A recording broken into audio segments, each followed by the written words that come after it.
Hello everyone, my name is Bruno Correa. Welcome to the first episode of History in HD. This will be, I hope, the first episode of a long series dedicated to history, which is one of the topics that I love the most, and I hope you end up loving history as much as I do. Or maybe not that much. I'm a bit close to have a pathological relationship with history, so let's just leave it at a simple I hope you like it. A side note, you all must have realized by now that English is not my native language, and I am translating all this material by myself. I hope you all can endure my bad accent or any translation problem. Hopefully, this will not end up being a deal breaker or a hindrance to your entertainment. Now, without any further ado, let's go to the episode.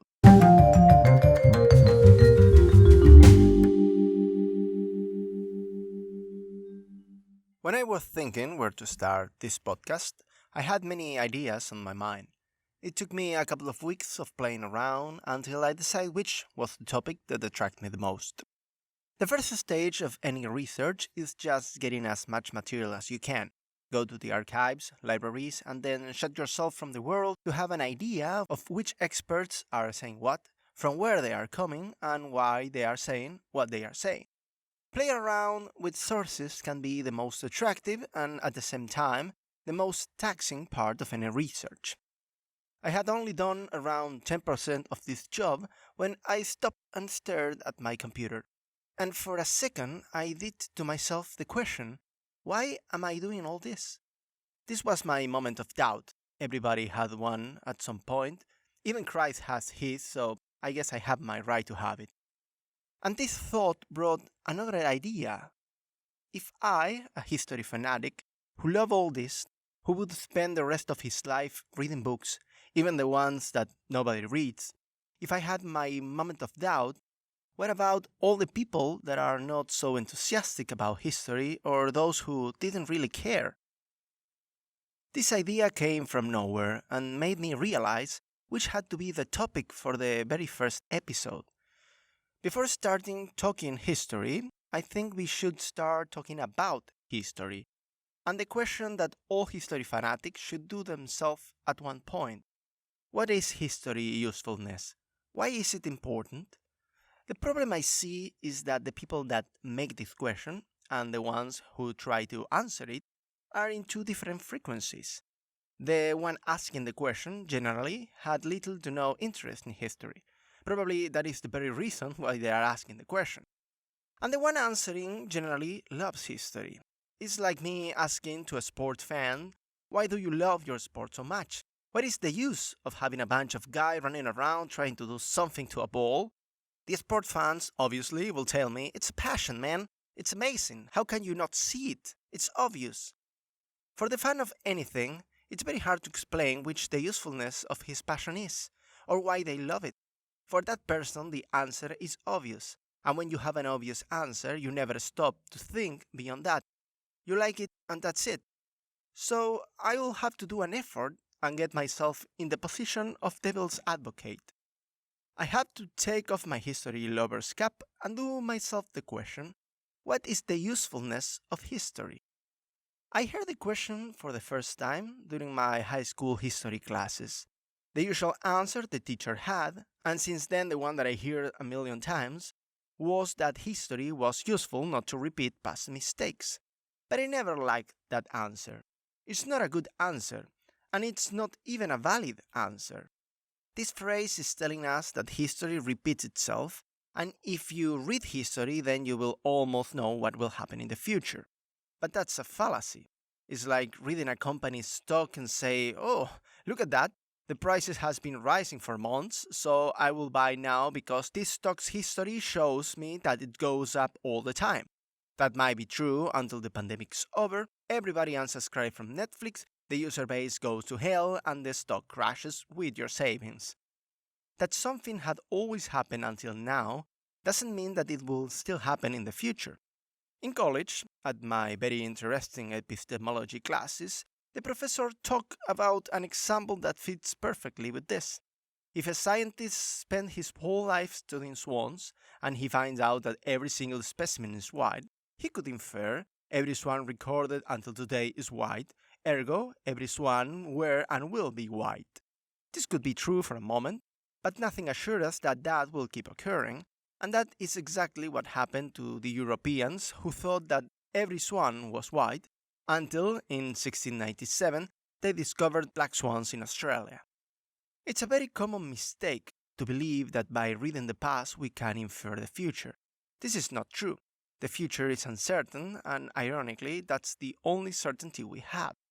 And besides being incorrect, this mentality of thinking that history repeats gave the history fan a fake sense of security. That person can easily feel tempted to believe that he or she knows everything, that they are the masters of the universe, but the less flashy truth is that they are like a person who advances on the road only looking at the rear view mirror. We can draw some conclusion looking at the path we already passed, but if something unexpected happened, like a collapsed bridge, we will not see it coming, period.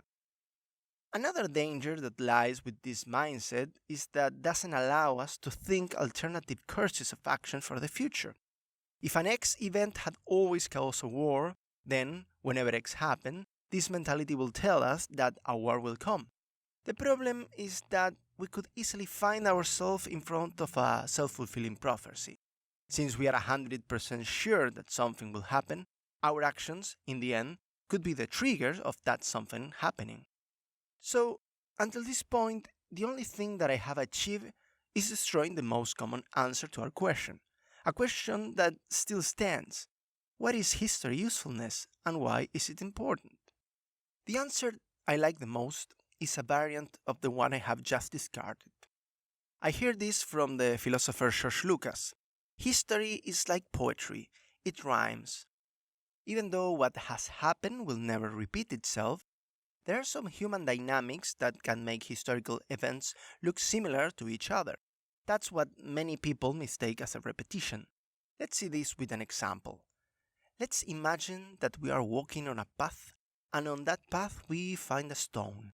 Our guide tells us, there, Alexander the Great seated on his way to conquer the world. There are two ways how can you react to that.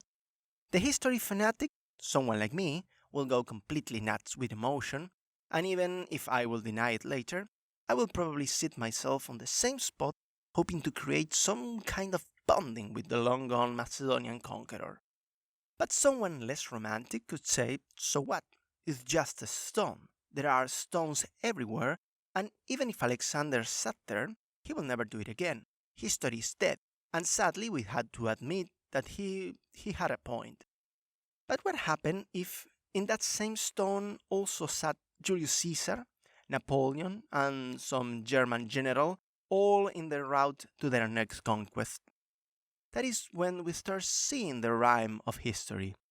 The fact that so many conquerors had sat in that stone says nothing about them, but it says something about the road itself. For some reason, armies had marched that way.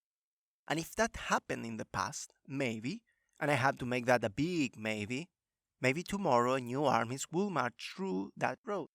That's the difference between having a historical certainty and having some level of probability for an event occurring. So, summing up, I would say that the first utility of history is being our probabilistic guide. It helps us see the tendencies, and being able to see the tendencies will help us to make better and informed decisions. And this doesn't apply only to military and political history, which is the thing that most people see in history books. No, this applies to everything, from the economy to our own lives, and that is the reason why I think it is so useful to know history.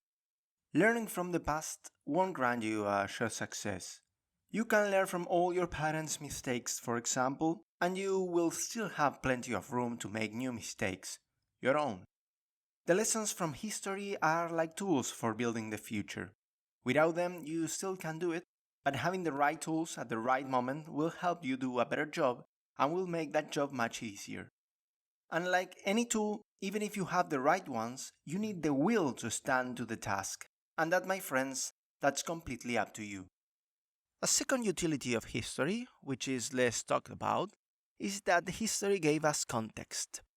If we like to know why people are the way they are, we must look at that person's past and his traumas. The same applies to societies and historical events. We cannot understand the Second World War if we don't know what happened in the First World War, and you cannot understand that if you know nothing about the 1871 Franco-Prussian War, and this goes on and on until it gets lost in the fog of prehistory. There are societies that, seen from the outside, could look super irrational. Everything they do seems to make no sense. But when we learn what happened in their history, then we can have that eureka moment and say, of course, I get it now. For example, we cannot understand what Russia is doing in Ukraine if we ignore that fixed idea of being in constant danger of being invaded at any moment.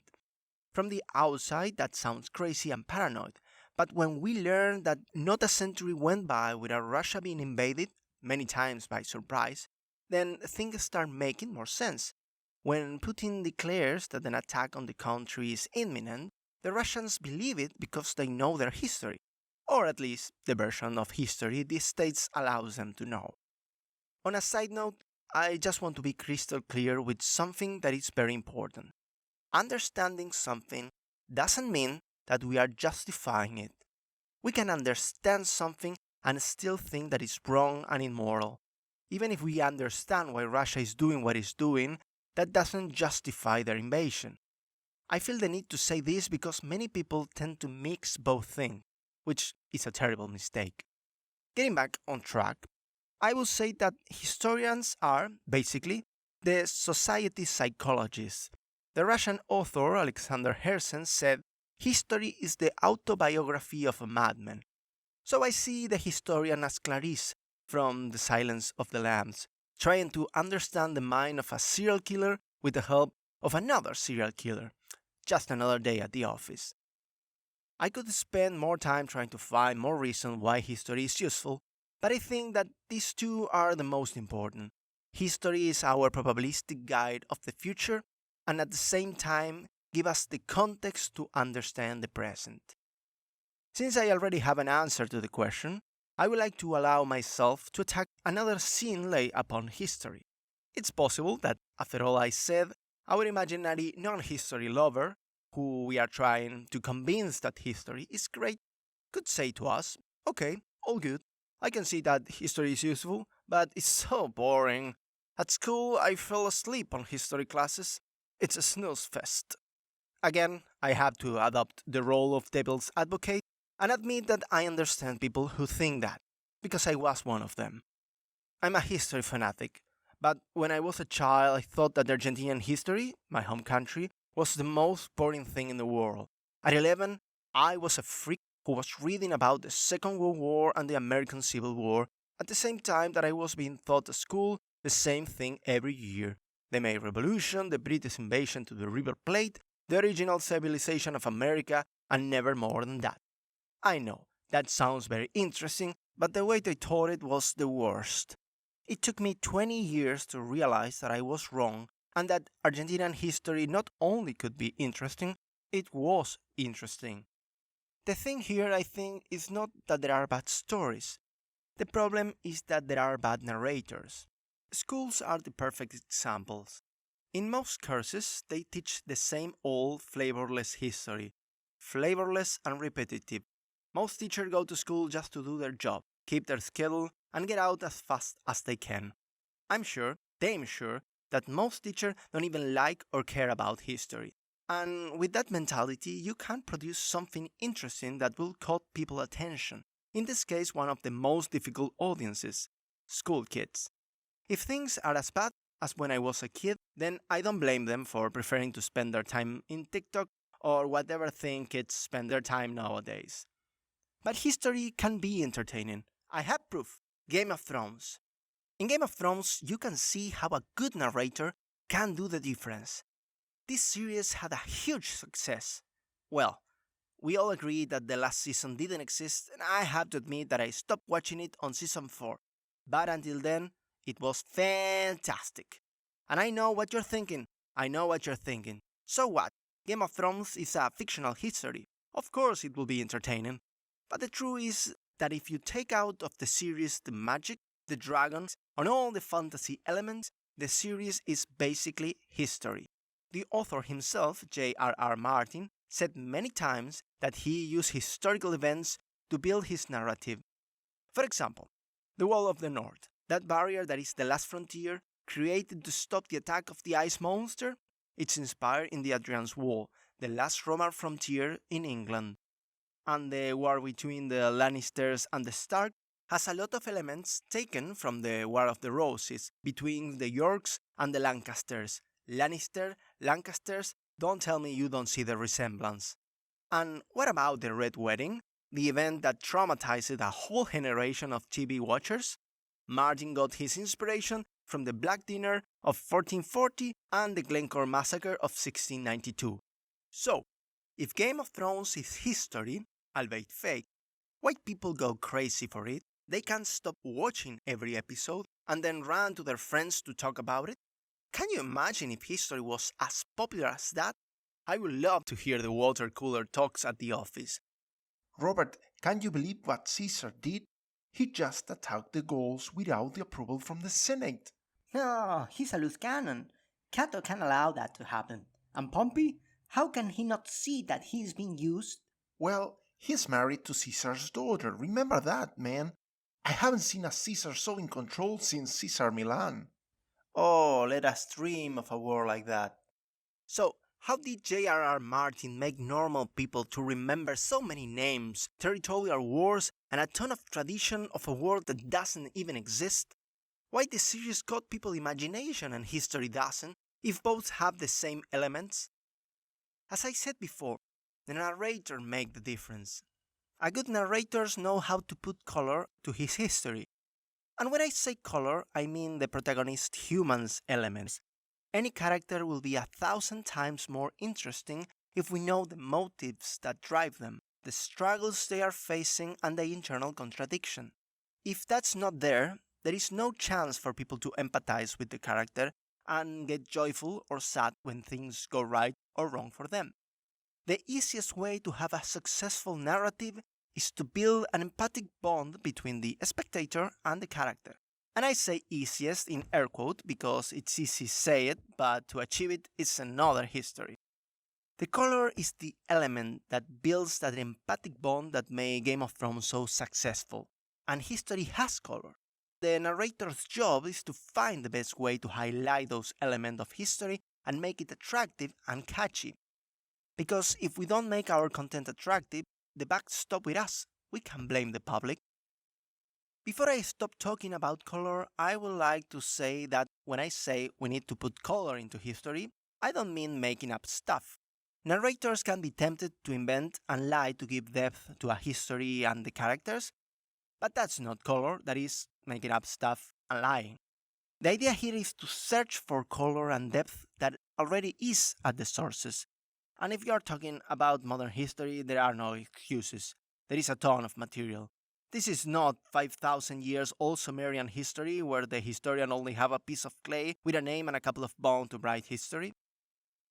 Another thing that can make history boring is when it's told in blacks and whites, a Manichaean vision of the events where there are good and evil character and nothing more. And usually in this scenario, the definition of who is bad and who is good only depends on the political affiliation of the author. When things are told this way, in extreme blacks and whites, all the nuances are stolen from us. The richness of each historical individual is lost, and when you simplify the individuals, you simplify all history. The individuals are the building blocks of history. Imagine someone applying this approach to your life. What will you be like if someone reduces you to a black and white image? That wouldn't be your life. It will be a caricature of your life. What if the writer of your story is an ex who hates you? Or that guy at the office who can't stand you? My god, let's not even think about it. And the same goes if the one writing your story is your best friend, but leaning to the other side, hopefully. The truth usually falls in the middle. We have a tendency to oversimplify things because it's easier to explain them like that. But the real world is much more complex. Same goes for people. And let's not forget that historical characters were people.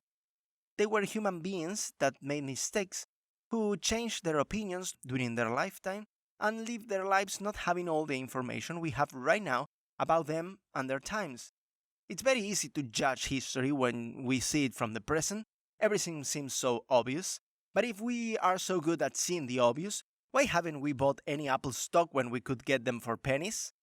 For me, the best way to try to understand history is never to forget how complex it is. And when I say complex, I don't mean that we have to read thousands of taxes reports on such and such army and remember every date and event. No. What I mean by complex is that we must remember that every single human from the past was as complex and contradictory as humans living today, you included. This is my defense against the myth that history is boring. Certain narrations can be boring, but history in itself isn't. Although I have to admit that for many people it's an acquired taste, like whiskey. It takes time and a bit of dedication to find the way to enjoy it, but once you get that, it's very hard to go back. I am very sure that somewhere there is a Historian Anonymous Association. Hello, my name is Bruno, and I'm addicted to history. So, I think that the only way to overcome the resistance to enjoy history is to have the right narrator. Like going to the gym, you think you can't do it until you find that personal trainer that will get you good. I hope that I will fall on the side of the good narrators, but that is something only time and you, the public, will tell. In the next episode of History in HD, I will stop getting meta and get into business talking about history and the events that started the Paraguayan War, also known as the Triple Alliance War. We will do a deep dive into the past of the River Plate since the day when Juan Díaz de Solís opened the way for the Spanish conquest of these lands. Thank you for joining me, and now, if you still want more, I will leave you with a little editorial about the context of my history and where the idea for the podcast came to be. You can visit my webpage www.hdarg.com. I will hopefully have it translated to English by the end of the year. Until then, you can still take a look at the store where I have many products like digital books, maps, plans, and high-resolution pictures. Anything you buy, or if you feel like doing a donation, will help me greatly to keep this project afloat. And now, a little editorial. Why a podcast? The truth is that I had tried to launch a podcast many times, but until now I never tried doing one about history, and I think that was a mistake. I should have started with this a long time ago. The genesis of this podcast came from my experience doing a documentary about the British invasion to the River Plate in 1806 and 1807. By the way, I am translating the episodes to English, and by the time of this recording I have episode 1 and 2 available at my YouTube channel, so check them out. Okay, as I was saying, since I was doing video, the biggest problem I had was getting the right image to follow the narration. Most of the production time was spent searching for the perfect picture for the right moment. Also, I want the episodes to be around 15 minutes long, so those two things make me very picky about what I include and what I left out. I think podcast is a better platform to touch on complex events, like the context that surrounds the Paraguayan War. Also, this medium will allow me to go a bit off topics, talking about important things that wouldn't fit in another format. Anyway, this doesn't mean that I want to leave graphics out of the picture, no pun intended. Podcasting can be very good for some things, but explaining a battle with words, it's already quite complicated for me to understand it while reading the material with a map in my hand. There is little to no chance that I will do a good job explaining those kind of things only with words. A man should know his limitations. That's why I want to produce, along with this podcast, a documentary series focused on visuals and on topics that will be better explained that way, like battles for example. I still don't know when I will be able to start with this, but without making any promises, I hope I will be starting at some point around mid next year.